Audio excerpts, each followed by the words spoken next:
এখানে তো দুর্গাপুজো বা রাস পূর্ণিমা ছাড়া কোনো সময় আসাই হয় না। আমরা সবসময় ছিন্নমস্তা মায়ের মন্দির বা তারা মায়ের মন্দিরে গিয়ে পুজো করি। তো রাতুলকে বললাম যে আমরা দুজনে তো কখনো এখানে পুজো করিনি, চলো তোমার জন্মদিনের পুজোটা আজকে দুর্গাবাড়িতেই করি গিয়ে। রাগ তো এখনও করেছিল, শুধু জন্মদিন বলে আর আমার সাথে ঝগড়া করছিল না। যাই হোক, তারপর দুজনেই খুব সুন্দর করে গিয়ে পুজো করি। আর কালকে ভিডিও এবং ফটো পোস্ট করার পরে সবাই তোমরা ওকে অনেক অনেক উইশ করেছো।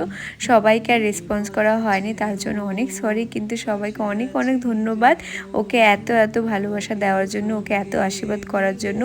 এটাই বলবো, ওকে সবসময় আশীর্বাদ করো, ওর যেন সব ইচ্ছে পূরণ হয় এবং ওর সাথে সাথে আমাকেও আশীর্বাদ করো, আমি যেন সব ইচ্ছে পূরণ করতে পারি।